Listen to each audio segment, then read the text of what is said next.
Welcome to another episode of On Point with Nimna. In our previous episode, we have discussed with Dr. Jagat Gunawardena some important aspects of animal welfare.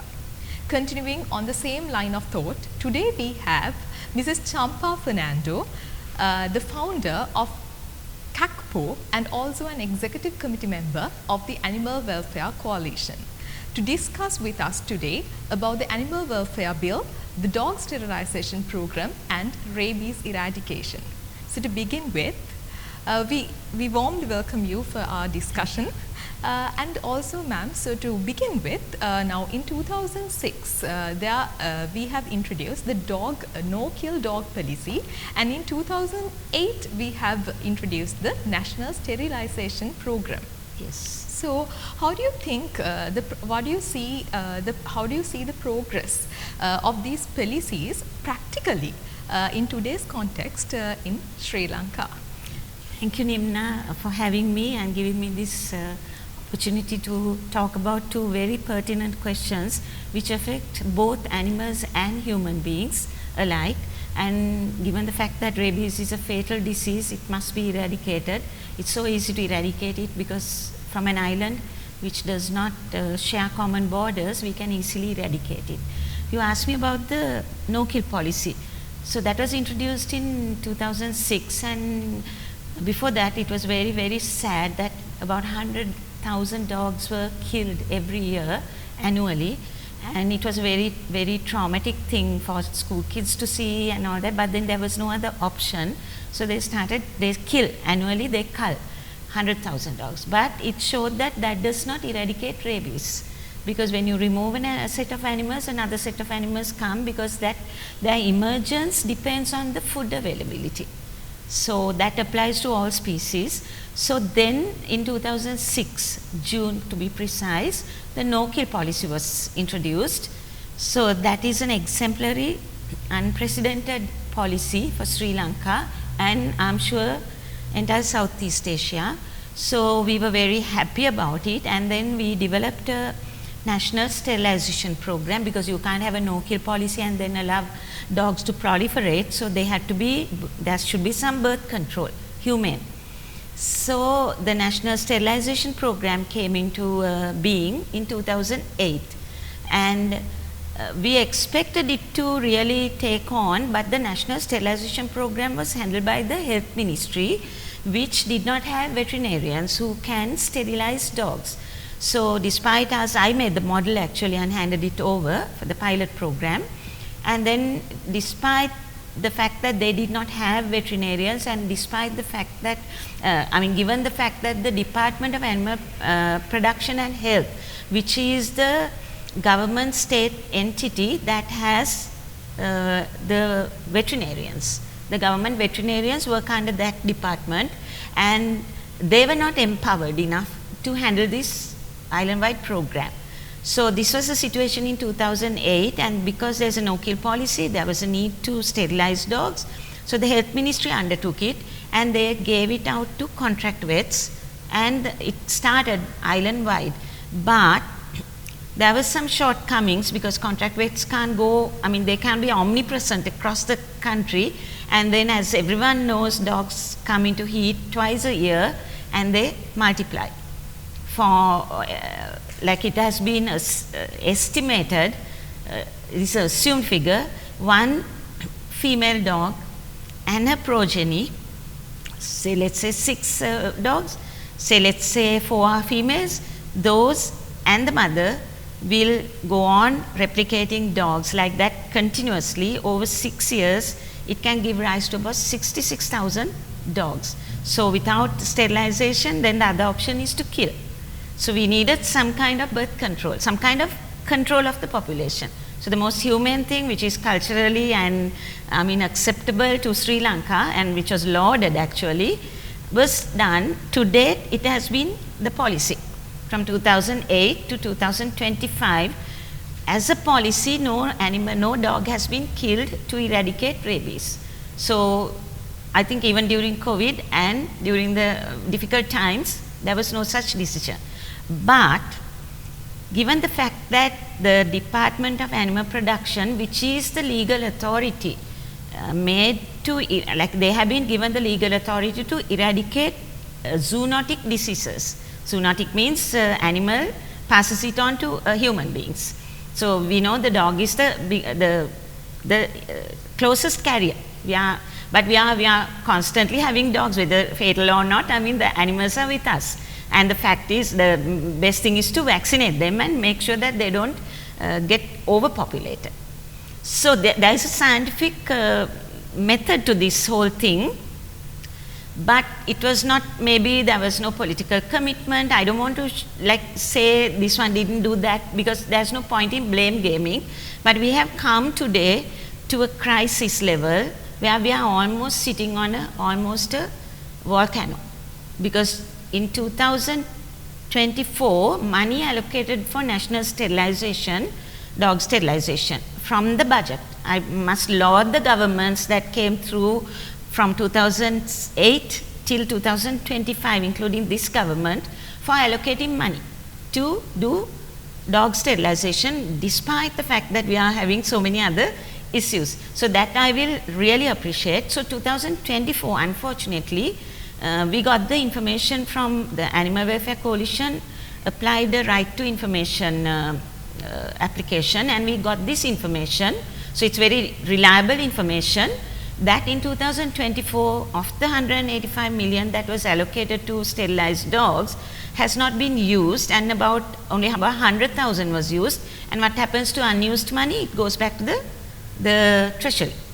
So 2025 is even worse, because 184 million has been allocated, and to date only about 1 million has been allocated to 25 districts, 1 million each to 25 districts. And in Sri Lanka, there are, right across Sri Lanka, there are 342 local government bodies. So how would this 1 million be distributed in one district? That's one question. Then we were told that there is 3 million to be distributed, and that is also not forthcoming. And then so technically almost all the money will go back. We are in September, October, November, December, the money goes back.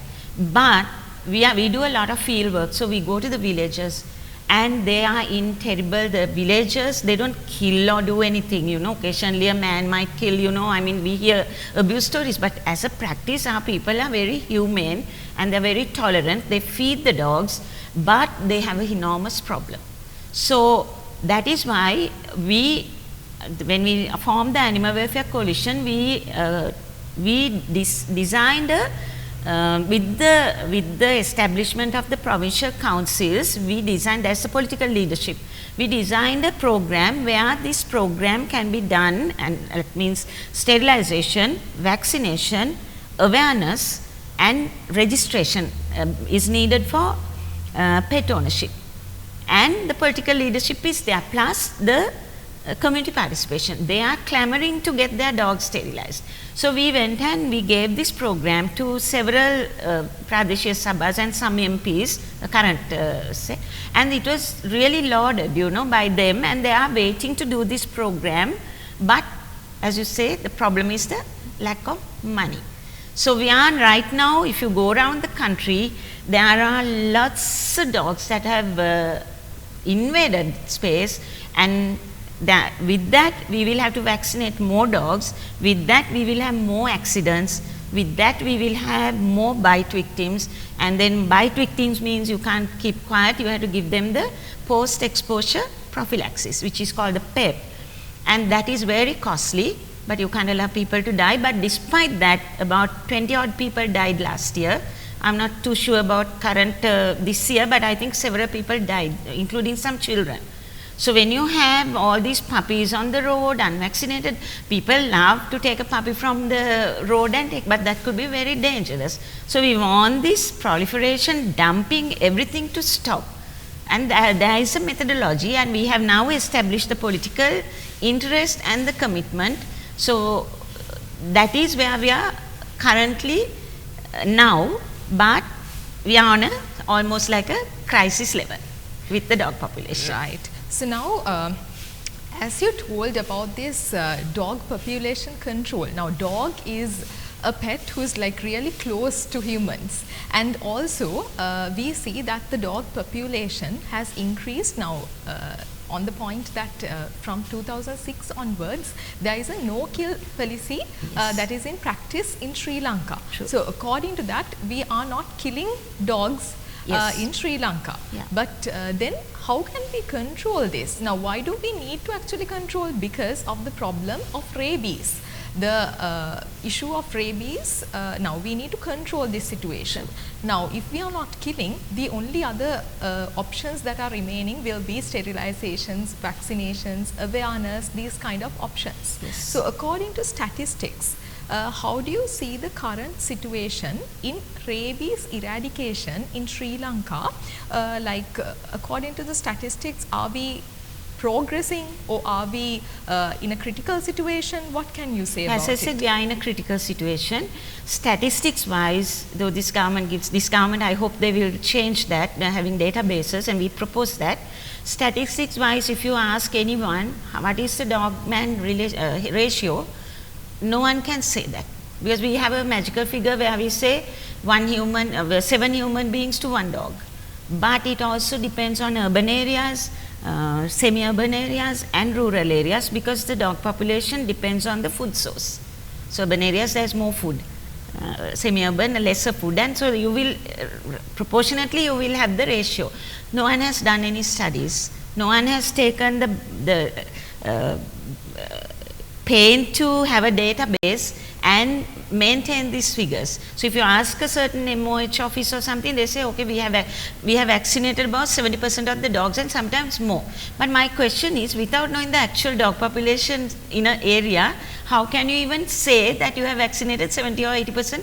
So there's a huge need to do a surveillance and monitoring and database thing, and that can be easily done with the owned dog population.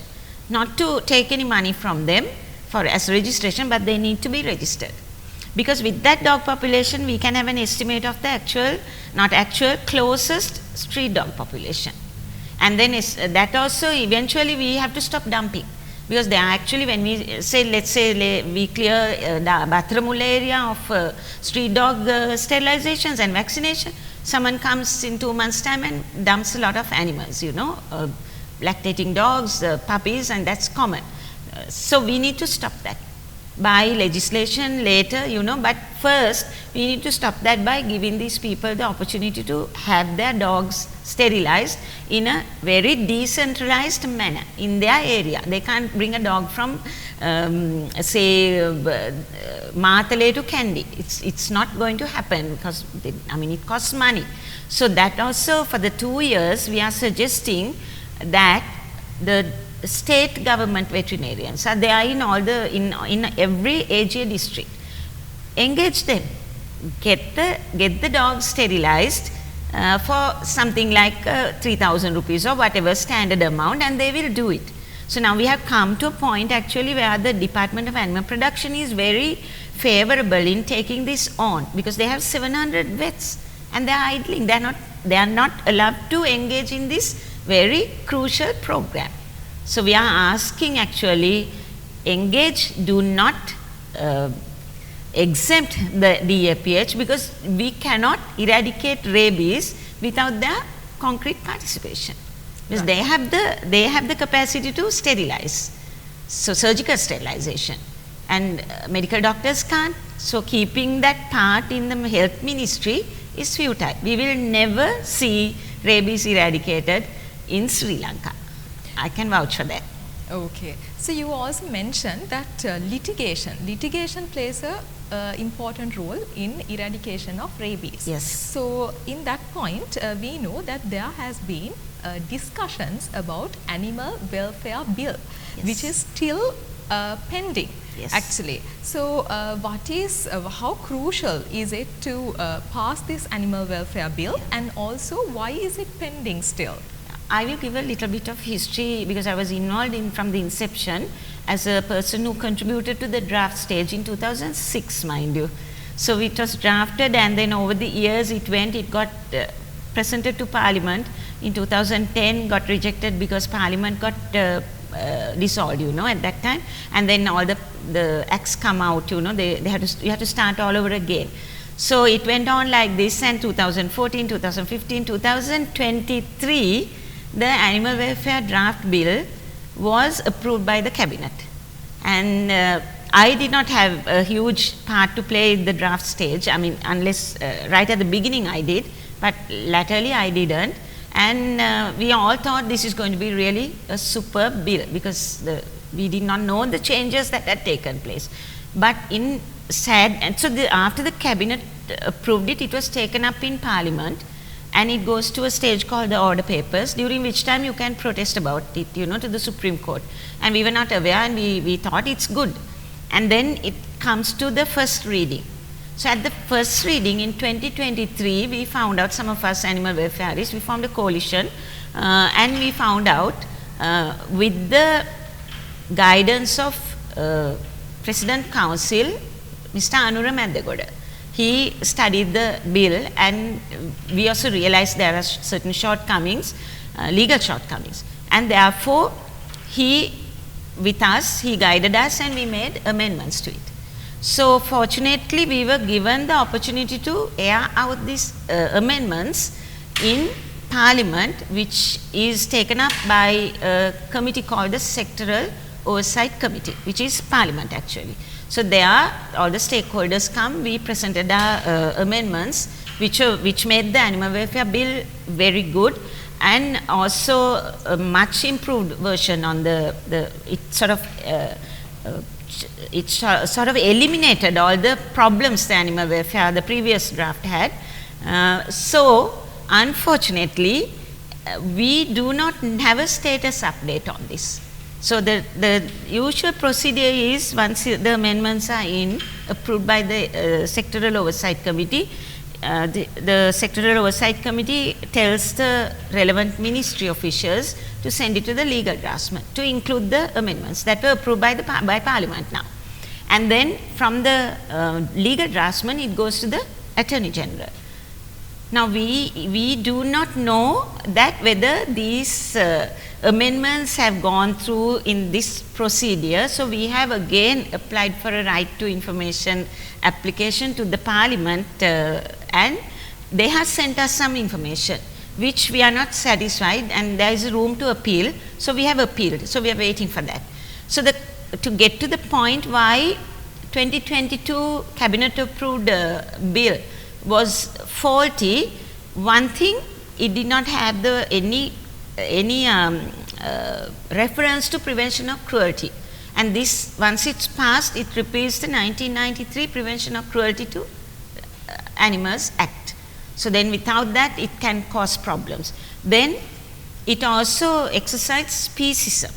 An Animal Welfare Act in a country cannot exempt animals from legal protection on any circumstance. Then it won't be an Animal Welfare Act. It must give the legal protection to all animals, whether they are part of an industry or pet industry or just companion animals or wildlife. They must be given the protection from abuse. So they had exempted, very sadly, livestock animals, and they have also exempted animals who are used, live animals who are used in research. To date, we don't know whether these have been changed or not.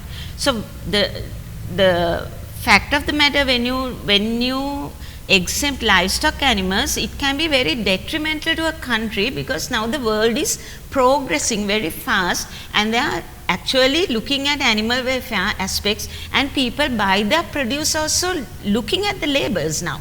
Like very advanced countries say how this animal was killed. So there are humane slaughter methods. I mean, it's up to you to become vegan or what. No one can force you, but I mean, the industry has to go. No, the livestock industry must go. But we can protect the animals, and we can protect the livestock industry. There's no reason why one should precede the other. So livestock industry is very much part of any country. So we made those amendments accordingly, and then gave it, and it was approved by the SOC committee, and we do not know whether they are included or not. Secondly, to again protect the livestock industry, when you make a abuse case to police, you have to go through the Department of Animal Production and Health, which is the body that is in control of the livestock, and they will decide which butchery should improve in their standards and all that. So that amendment also made. So we don't know what has happened, and they have brought the butcher's ordinance, which is 1958, back in place. Secondly, live animals in research will be a huge backlash for research people who are doing research, because in the world you need to show you need to practice ethical guidelines in live animal research. You can't just pick up an animal and do research and dump it or kill it. There are guidelines which are internationally accepted, and also those decide whether this particular research is needed. So then what happens is, you have to, when you get them internationally published, Sri Lanka is a very small country. For our academics to get recognition, they have to publish in other journals. Then only they get the recognition and they can go forward, you know, from lecturer to whatever, you know. So with that being not accepted, not like these animals are not given any protection. I mean, all they have to do is say live animals to be used in research under international ethical guidelines. That's all they have to say. You don't have to stop live animal research. So fine. Then the third one, another one is where they have animal testing for cosmetics, which seems redundant now, and a lot of people are rejecting these, and they go for safe, cruelty-free products. So that's another concern. And one of the biggest problems in this act, as Mr. Maddegoda explained, is where government vet surgeons have been made the people for us to go and complain about animal abuse. So that, according to Mr. Maddegoda, he explained to us, he is a President's Council, mind you, and he said this is violating the criminal code, because now if we want something to go to courts, we have to go and complain to the police officer, and then only he will put it to the courts. So this will stop people from making animal abuse cases, because nothing is going to go forward from this. So these are some of the things that have plagued the 2022 cabinet approved animal welfare draft, which we corrected. And another important thing which is very, very current, we classified the animals into 4 categories. Given the current context of elephants and all these animals being, you know, killed, of course there is the fauna and flora ordinance which protect, but seems to be not enough. So what we did was, we classified them. You have the domestic pets, you have the farm animals, and then you have the wild animals, then you have the exotic animals. So we classified them, and the penalty for each animal, you can't compare a dog killing with an elephant killing, right? I'm not saying that they are all both animals, but I mean it's a different thing, you know. So, and also a cow killing for livestock and an elephant being killed. So we made these changes. Minimum, these are deterrents actually, minimum fine for companion animals is 300,000, which from 1993 100 rupees to the draft 22 cabinet draft 100,000, we made it to 300,000, and also or life jail term. Secondly, farm animals, we made that again something like farm animals, but it has to go through the Department of Animal Production to follow any abuse case. Then comes the wild animals. Wild animals, to example, we have asked to amend 500,000 rupees for killing an animal or hurting it, and then jail term. And then if the animal is pregnant at the time of this abuse, the term doubles.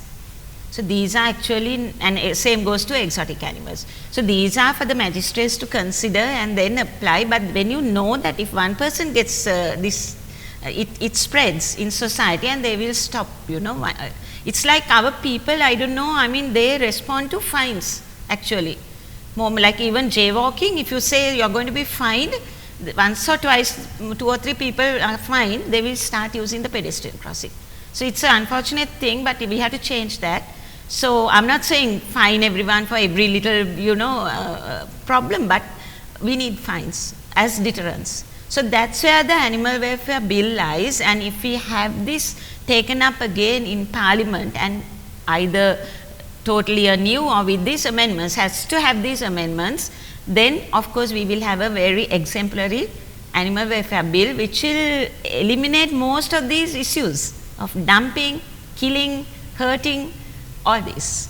So it will also be seen as one of the, our country will be seen as a touristic country which are compassionate to animals, because people expect us to be very compassionate because we are Buddhist country, overly compassionate. So those are the notions that tourists attach to us. So we can cater to that also.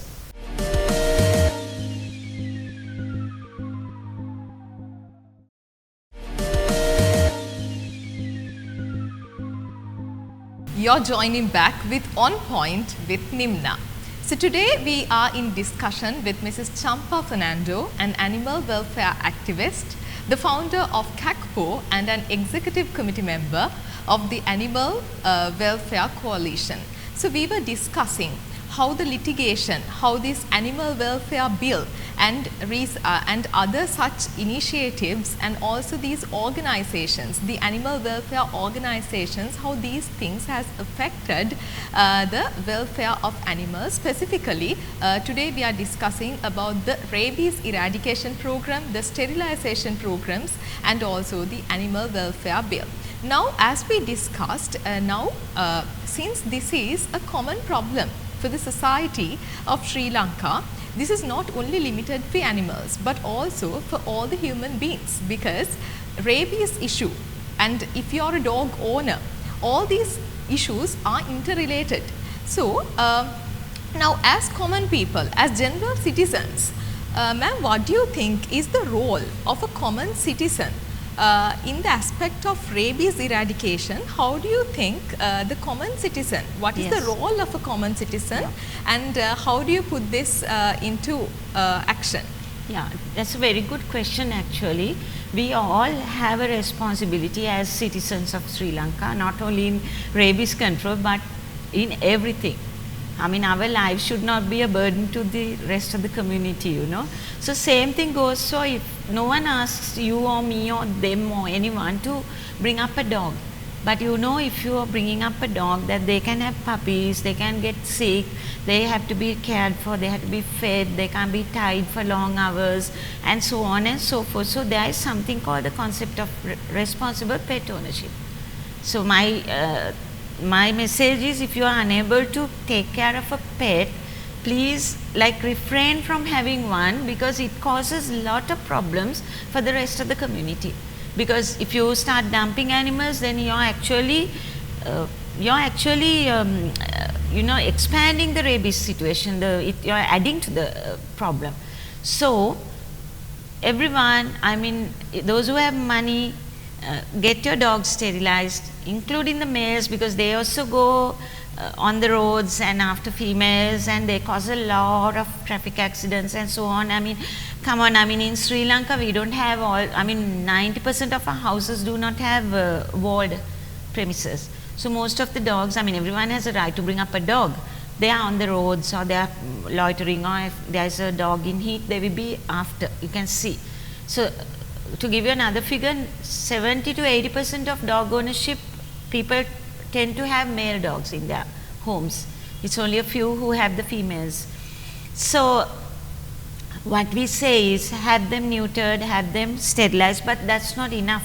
By asking people to have the dog sterilized and have the dog neutered or whatever, we need to have that service given to them in a decentralized manner, which is what we have as Animal Welfare Coalition have now given over to the local government institutes, the chairman, and we made aware 225 MPs of the parliament on this, 9 governors and their secretaries, chief secretaries, and the local government commissioners, who are 9 again, and then 31 municipal council, the mayors, 35 urban council chairmen, and 276 chairmen of Pradeshya Sabhas, which have been just established.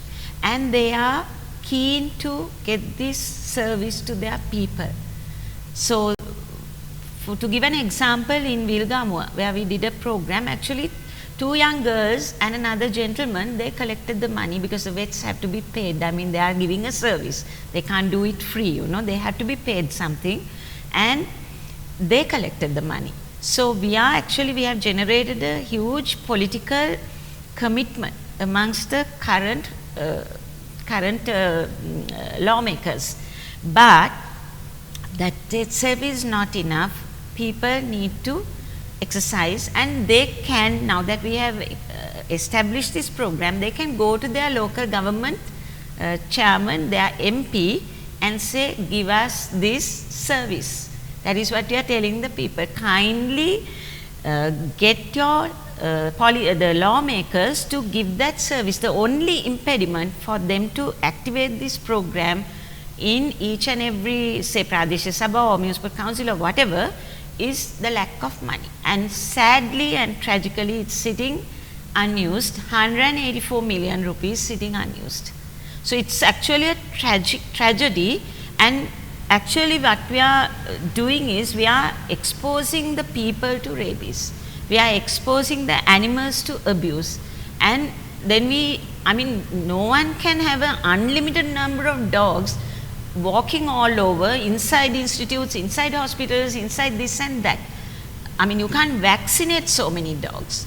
So it's actually unscientific to say we can only vaccinate the dogs and not have sterilization. So that's exactly what the authorities did this year. They may have vaccinated a certain number of dogs, but no animal was sterilized. So as I earlier said, we are sitting on a volcano. It's a huge time bomb actually. So we need to act now, and that acting has to be, it has to come from politicians and the community. There are leaders in the community and we citizens. Demand this service, because rabies is a disease that has to be eradicated by nationally by the state. No animal welfare organization, local or international, can do this. That responsibility lies with the government, and each government has exercised that responsibility. Otherwise they won't allocate millions of rupees to do dog sterilizations. It's the allocation is there, activity is not there. So it's very sad, and we are witnessing all these animal abuse, people get into trouble and children get bitten, you know, and this, like, you can't have a single person dying of rabies. It is a preventable disease. Right now what has happened is a preventable disease which is cost effective has been almost, I won't say curative, because once you get rabies you can't cure it, but it is within quotes I would say curative, because what the authorities do is once the dog bites they give the prophylaxis, which I said PEP. That is very expensive, that is given in the hospitals, and what happens, our costs go up. It's against the sterilization money. Here we are, it's unused, and here we are having this enormous cost. So this is ridiculous, I would say. Actually it is unacceptable. So we really need to do this, and I feel sorry for the dog owners, the pet owners, the people, to having to tolerate this huge number of dogs. So I appeal to them, be aware of this fact, demand demand that service from your local authority. Right.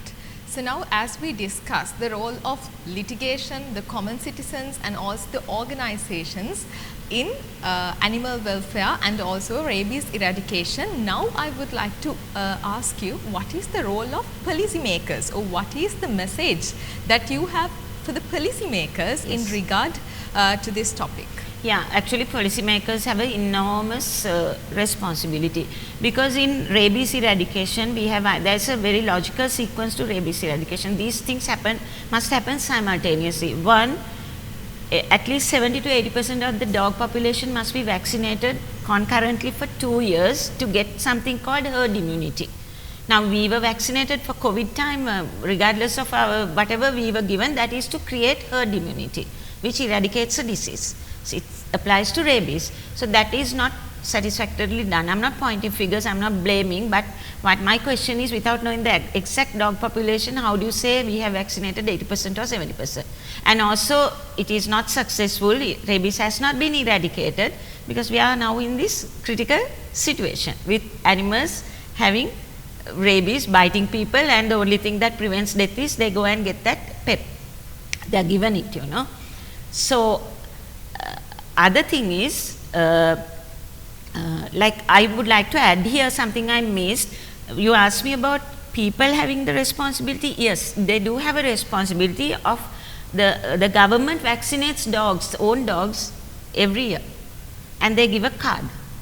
Now, if you have that card, if my dog bites you, you will be able to take that card and go to the hospital and say, well, I was bitten by this dog and he had been vaccinated so and so and so all these years. The doctor is able to decide whether you need the PEP or not.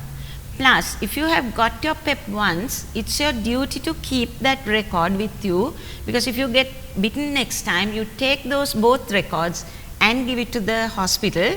Again, they will not give unnecessary injections to you, because these injections also can cause nervous disorders in long term thing, and also it costing a packet to the government. So, what I say to the policymakers is, instead of trying to curtail a disease or stop a disease and affecting human beings with fatal death, we are asking them to go to the previous section where we minimally have the allocated money can be used for sterilization of dogs, numbers go down, bite incidents go down, accident incidents go out, nuisance factor goes down, and there is no need for people to take dogs and, you know, like keep them and, you know, and look after them, because there will be a small number of dogs. The other important fact I must mention in having a dog population is, I don't know whether everyone knows this, all mammals carry rabies. So, there is a balance which we don't create in our ecosystem. A balance is created. It's like you and I don't go and live in the Sahara Desert or an area. We are living in areas where there is a food source. This applies to snakes, to elephants, to all these animals. That is why when you remove one animal or two animals, another animal takes over that space, as long as the food source is there. So, if you remove all the dogs and kill them all, what will happen? The dog is a protector, you know, I mean, it's common. Apart from the love we receive from them, they are the ones who alert us to robbers and all kinds of other animals, snakes included. So, if you vaccinate that dog and keep the other wild animals who are carriers of and whom we cannot vaccinate, they won't come to your habitat, or they won't come at least inside your premises, you know, houses and all that. If you don't have dogs, what will happen? Rats come, they carry rabies, squirrels can come and bite you, polecats can come, and so on and so forth. So, it's very logical to keep a set of dog population there vaccinated and sterilized. So, what I have to say to the animal welfare organizations are doing a massive job in sterilizing dogs, and they are doing it, but as I said, this is not something animal welfare organizations can eradicate. What we do is just a drop in the ocean, I would say.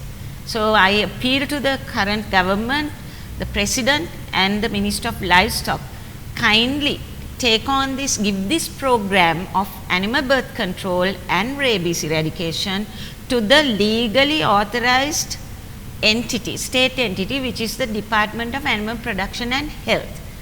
Give them, they have the highest, the largest number of vets with them, who are idling, who are not contributing, and I must add, to produce a vet in our country, we spend millions.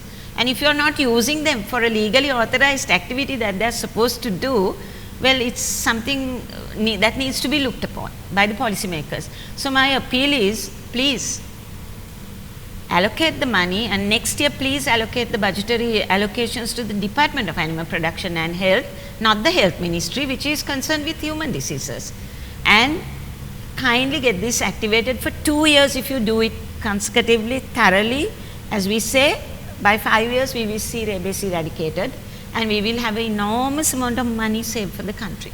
Plus also we will be declared a rabies-free country, which will be very attractive to the Western world, the tourism industry and all that. So that's my message to the policymakers, the authorities, and now right now I would appeal to the president really, because now the budgetary allocations are being considered. So kindly I appeal to him and the livestock minister, who is in charge of the Department of Animal Production and Health, kindly look into this and please save us and the animals from rabies, and because we look upon the lawmakers to give us that safety. So please save us from this fatal disease which affects both humans and animals. Let's make this country a safe country for both humans and animals. So that's where the animal welfare bill also comes. So as we have come to the end of the program, we are immensely thankful for Mrs. Champa Fernando for sharing your valuable insights with us today. Thank you, Nimna.